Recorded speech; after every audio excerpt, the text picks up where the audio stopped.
তোর তো পাগলের সাথে বিয়ে হয়েছে, তুই পাগলের বউ, আর এখন এটাই তোর একমাত্র পরিচয়। উপরোক্ত বাক্যগুলো শুনে আশ্চর্যের চরম পর্যায়ে পৌঁছে গেল পৃথা। জোহরা বেগম পৃথার দিকে তাকিয়ে অনবরত হেসে চলেছেন। পৃথা কাঁপা কাঁপা গলায় বলল, কি বললে তুমি ছোট কাকি? জোহরা বেগম বিরক্তি নিয়ে বললেন, কেন কানে শুনিসনি নাকি? তোর একটা পাগলের সাথে বিয়ে হয়েছে, সবাই তোকে এখন থেকে পাগলের বউ বলেই চিনবে। পাশে থেকে পৃথার চাচাতো বোন তোয়া বলল, আহা আম্মু, কি শুরু করলে তুমি? এভাবে আপুকে কষ্ট দিচ্ছ কেন? জোহরা বেগম চোখ রাঙিয়ে তোয়ার দিকে তাকিয়ে বলল, চুপ কর। চাচাতো বোনের জন্য এত দরদ কেন তোর? তোর জন্যই তো সবটা করেছে। ওকে যদি পাগলের সাথে বিয়ে না দিতাম তাহলে ওর বাপের সব সম্পত্তি তো আর আমাদের হতো না, তাই তো সবটা করেছি। আর তুই ওর কথা না ভেবে নিজের কথা ভাব, সেটাই তোর জন্য ভালো হবে। কথাগুলো বলে সেখান থেকে চলে গেলেন জোহরা বেগম। জোহরা বেগম যেতে যেতে তোয়া গিয়ে পৃথার পাশে বসলো।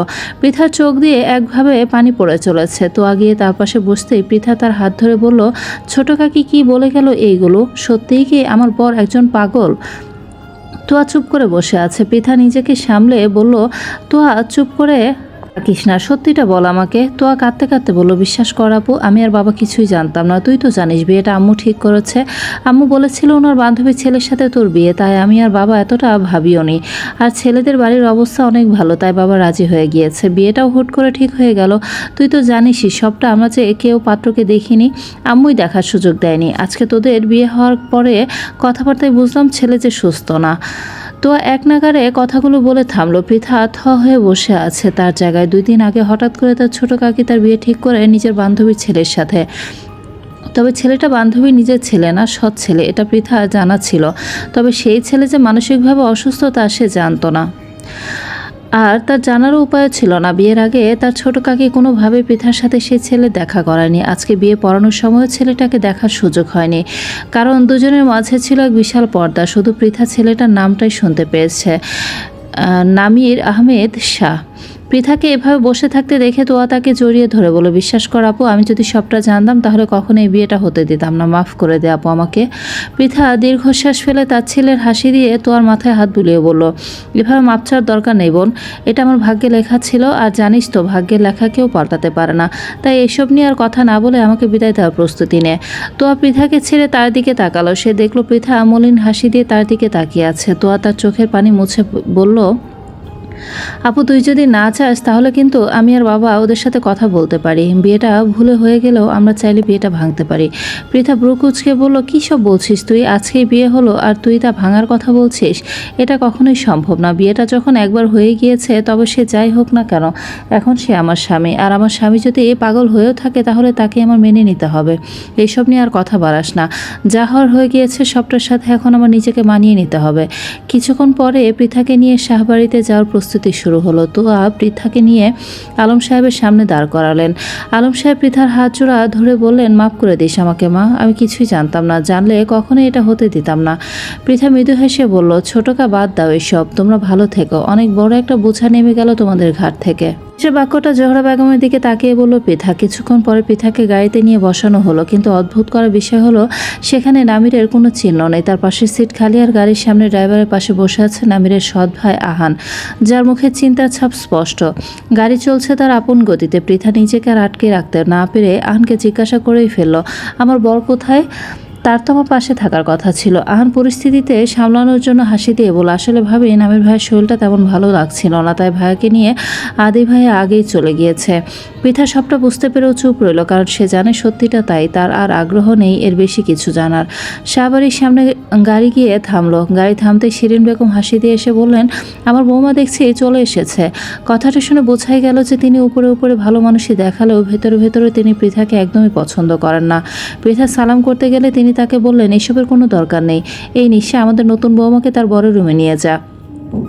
কথাটি বলে তিনি রহস্যময় হাসি দিলেন। নিশা এসে পৃথাকে বলল, চলো ভাবি, আমি তোমাকে নামির ভাইয়ের রুমে নিয়ে যাচ্ছি।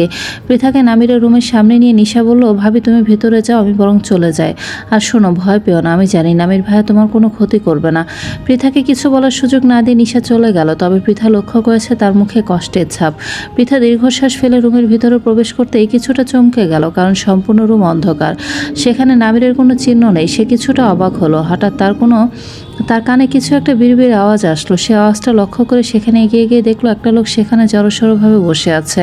তবে তার মুখ দেখা যাচ্ছে না, কিন্তু তাকে দেখে মনে হচ্ছে সে অনেক ভয় পেয়ে আছে। পৃথা কিছুটা কাছে এগোতেই নামির বলে উঠল, কাছে এসো না, মেরো না আমাকে, আমার সারা শরীরে অনেক ব্যথা। পৃথা এতক্ষণে বুঝতে পেরেছে এটা নামির, কিন্তু সে নামিরের কথা শুনে থমকে গিয়েছে। ব্যথা? কিসের ব্যথা নামিরের সারা শরীরে? কেনই বা সে এত ভয় পেয়ে আছে? শত প্রশ্ন তার মাথায় ঘুরপাক খাচ্ছে। তবে সে নিজেকে সামলে বলল, আমি আপনাকে মারবো না, আমি আপনার বউ পৃথা। নামির তার মুখ থেকে আস্তে করে তার হাত সরিয়ে পৃথার দিকে তাকালো। দুজনের চোখাচোখি হতেই পৃথা অবাক। সে এক সুন্দরতম পুরুষের মুখোমুখি, যার চোখে ভয়ের চিহ্ন। নামির পৃথাকে দেখে উজ্জ্বল হাসি দিয়ে বলে উঠল, বউ। পৃথা তার জায়গা থেকে এক পাও সরল না, সে সেখানে একভাবে দাঁড়িয়ে আছে। নমির দৌড়ে গিয়ে পৃথাকে জড়িয়ে ধরে বলল, বউ বউ, তুমি এসেছো, আমি জানি তুমি আমাকে মারবে না। নিশা আমাকে বলেছে তুমি আমাকে ভালোবাসবে। পৃথা স্তব্ধ, সেই জন্য একের পর এক আশ্চর্যময় বিষয় দেখে ফেলেছে। সে বুঝতে পারল নমিরের তাকে প্রয়োজন। নামির তাকে ভয় না পেয়ে জড়িয়ে ধরেছে। জড়িয়ে ধরা বললে ভুল হবে, নামির তো তাকে আঁকড়ে ধরেছে। পৃথার চোখ থেকে এক ফোঁটা পানি গড়িয়ে পড়ল। সে ধীরে নামিরের মাথায় হাত দিল। সে নামিরকে জানান দিল সে আছে নামিরের পাশে।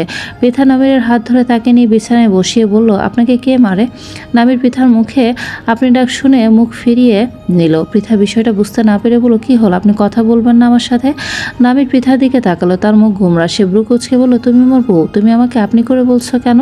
পৃথা না হেসে পারল না। সে দীর্ঘশ্বাস ফেলে বলল, আচ্ছা আমার ভুল হয়েছে, এখন বলো তো তোমাকে কে মারে? প্রথমে হাসলো, কারণ পৃথা তাকে তুমি বলে সম্বোধন করেছে, কিন্তু পরক্ষণে মুখ মলিন করে বলল, ছোট মা আর দাদি। পৃথা অবাক হয়ে বলল, কিন্তু কেন? জানি না আমি, জানো আমি সব কিছু ঠিকঠাক করি, ওদের সব কথা শুনি, কিন্তু তারপরে ওরা আমাকে মারে। আজকে আমাদের বিয়ে হয়ে যাওয়ার পরে আমি তোমাকে দেখতে চেয়েছিলাম, সেই কারণে আদি আমাকে মেরে বাড়িতে নিয়ে চলে এসেছে।